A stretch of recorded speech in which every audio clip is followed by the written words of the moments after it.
Leonard Ootes. Leonard Ootes is one of the most important persons in chess because he's a technician, and he was in the beginning cared about all these live transmissions on the boards, a DGT board, specialist on that, and he's also a fantastic photographer.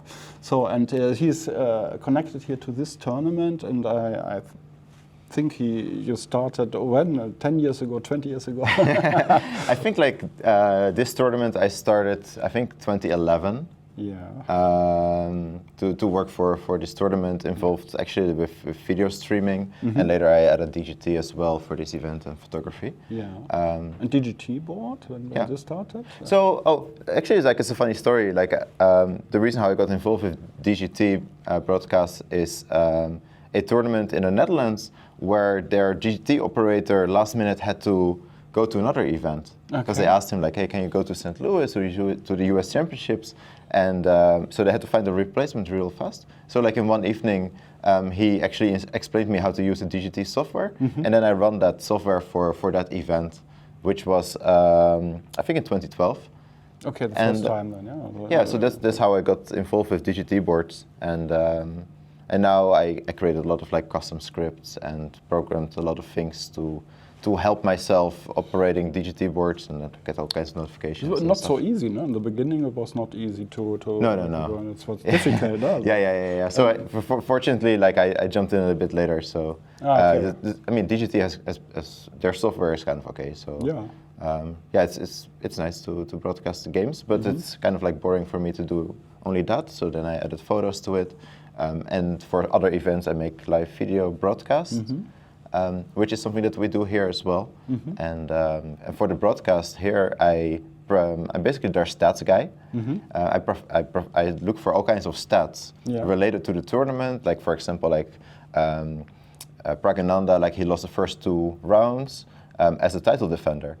And when did it actually happen previous times in this tournament that the title defender lost twice in the first 2 rounds? So that happened twice before, like with John Nunn and with Jan-Hein Donner, who actually lost 3 games. And where is this published? And this, so we use it for the broadcast on Chess24 it is, and then we also sometimes we push it to social media as well. Yeah, but you are also in a lot of other tournaments. I see you in St. Louis, for example. How did you come to St. Louis? And did they ask you, or please come to America? So actually it was related to that previous story where the guy was asked to do the DGT boards in St. Louis in 2012, and basically I asked him like, can you leave a note? You know, like they can always call me. And 2 years later, 2014, they actually called me like, hey, we're urgently looking for a DGT operator. Yeah, sure. And so then I came there, just the DGT boards, and I brought my camera with me for the US Championships 2014, and I took those photos, and chessbase.com was actually using those photos. Yeah, sure. And for me, as a starting photographer, like it was such a cool thing. Like, wow, my photos actually have a lot of use. Like, it's published like on Chessbase. So then I started to learn more about photography. I watched a lot of like online tutorials, and I kind of like developed my own style. And now I have like an archive of 75,000 photos. 75,000 just photos. Just chess photos. Yeah. Maybe it's the biggest collection in the world, huh? Maybe. Yeah, maybe. Yeah, I'm they quite, all quite public on Flickr or somewhere? So all my photos are on the website chessphotoshop.com. So there you can actually like, go like to all the tournaments, or you can look for specific players. Like I tagged all the players in those photos. So if you look for specific photos of a player, you can find them there. There's also like a download, like a buy button, or like whatever, you can buy the photo and download it or whatever, but the main aim is just like to have like this nice collection online that I can present. Yeah. And I guess you are already a friend with some of the players, no? Because you photograph them very often, no? Or not? Yeah, it's nice to travel with like a lot of these players, right? So like you just go, like for example here I have like 3 tournaments in a row, the World Rapid and Blitz, then I went to Tata Steel India in Kolkata, and now I'm here at Tata Steel Wijk aan Zee. So there's like Hans Niemann and Carissa Yip, for example, like they played in all those 3 events. So it's kind of like fun to like travel together and like share more time with each other. Nice family. No? Yeah, exactly. Like the Genso no Sumus is actually like a good nickname or like a good slogan for chess. And in what countries did you travel? we had USA, Netherlands is your home country, and you mentioned India. What else? Actually, like the most extreme country I've been to is Turkmenistan. Turkmenistan. Yes. Okay. So in Turkmenistan, they had the Asian Indoor Games in, let's say, 2017 or 18 or something like that. And so they asked me to set up the DGT boards. They asked you, yeah? I think through DGT. Turkmenistan is south of Uzbekistan or between Uzbekistan and Kazakhstan? So yeah, it's like basically like if you're in Turkey and you go over is it the Red Sea? No, the Black Sea. Black Sea, yeah. Then you end up in Turkmenistan. It's borders with Iran. And on the north, must be one of the other stars. Uzbekistan. Okay, okay. And how is Uzbekistan? I mean, like it's a very strange country. Like it's like their capital Ashgabat. Like it has so many like beautiful marble white buildings.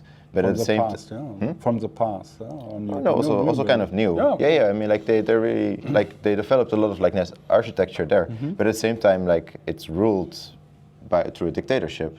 And like for example, they had like this big Olympic village for the Asian Indoor Games. And one day they realized that foreign workers like me or like others, they took photos of the big horse head that was part of the stadium. It was like the largest horse head statue in the world, and it's like on top of that stadium. And they wanted to unveil it at the opening ceremony. But they realized that like some people took photos of it and posted it on socials. And of course, socials are blocked in Turkmenistan, so they use VPN or whatever. So once they realized that, they were like, no, we have to prevent this. So they came up with the measure is nobody can bring their phones into this Olympic village. And they just like announced it just like once you reach security, it's like, no, you cannot bring your phones. So I'm like, okay, can I put it in a locker or anything? And they're like, no, go back to your hotel. So like, it's like things work different, you know, like in places like that. But yeah, I've been to like so many beautiful places as well, like Iceland, for example, is one of my favorites. Yeah, sure. Yeah. And Olympic, on which Olympiads did you work? Or did you work on Olympiads? Yeah. So, well, the most Tromsø, for example. Tromsø was my first one. I was there just with New in Chess, like flyering for their magazines and whatever at the expo. But we did the broadcast for the Olympiad in Budapest, and one of the interesting things that we did there is that we had like so many different cameras at the board, and we we provided camera feeds to federations, so the federations can just get the camera feeds from their team, and they can make their own show. Like for example, like the Germans, they took those camera feeds, and they could like the Schachbund could take their own. Make their own commentary of their own players. So we try to liberate chess broadcasting a little bit in the sense that like we want to provide more camera feeds to all kinds of specialized channels. And do you work always alone or always a big team then? Or? Yeah, so it depends. So like most cases I'm just working as a freelancer, for example, like in St. Louis, where I have like very distinct like role of like DGT boards and photos, for example. But like, for example, here or at the Olympiad, I work together with Menno, the guy from Menno Sports that's here actually in the background. Yeah, and then we have like a very interesting team of people that are very tech-minded and want to automate a lot of different things in chess. And we make all kinds of interesting tools, like the database that I told you about, like to look up for like, you know. Like, you develop it by your own, yeah? Yeah, exactly. Okay. Yeah, and also like I'm analyzing the games live, and I provide all kinds of stats or graphs about those games. And so that's part of a bigger team. Yeah, great. And you are also a chess player. Do you play chess? Yeah. Yeah. Like what level? Yeah, let's say like I'm kind of retired. I played like my rating is like 21, 30, no, it's not something. So bad. Like my peak was 21. My peak was 22-17. Yeah, when I was stronger. Yeah. But so I. But you understand what's happening on the board. Yes, which I think is very important, especially in photography. Sure. Because I can kind of like, for example, like if I have like a play of the World Rapid and Blitz, I can actually like stand at the board and kind of like understand more or less what will go. And discuss with the players, for example. Okay, that's sometimes. No, because they're completely different level. Okay. Yeah. No, don't worry. But a little bit. Maybe. Yes, okay, I can bluff my way sometimes. But like for my photography, it's very important because like sometimes I have to decide like, okay, like who will actually have some emotion or when will their emotion be for my photos. Sure. So I can look at a game and kind of like guess, you know, like not only what is the next move, but also like where will the drama happen. Yeah, this is important. It's true. And after this tournament, what will be the next? My next one is the Freestyle Chess World Championships in Weissenhaus. Maybe we meet. yeah. So that will be like an interesting project. I've done the previous FIDE World Fischer Random Chess Championships in Norway, no? In Norway and Iceland. So for me, it's nice to be involved with these events. So there, I will just do photos in DGT. And do you like freestyle chess? It's interesting. Yeah, I in terms of stats, of course, like you create like new opening books, like you create like new development of opening theory. So that's kind of like interesting, and it's nice. Like one thing for me as a photographer, what I really like is that the players are kind of like they make teams basically. So like if you have like 3 pairings, all the white players will come together and analyze the position before together. The games, and that is like, it's nice to see like this interaction between the players. And I think that for me is like the nicest thing about freestyle, that the players actually like work together. Normally they are opponents and now they develop ideas and new positions. Okay. Great, many thanks. Yeah.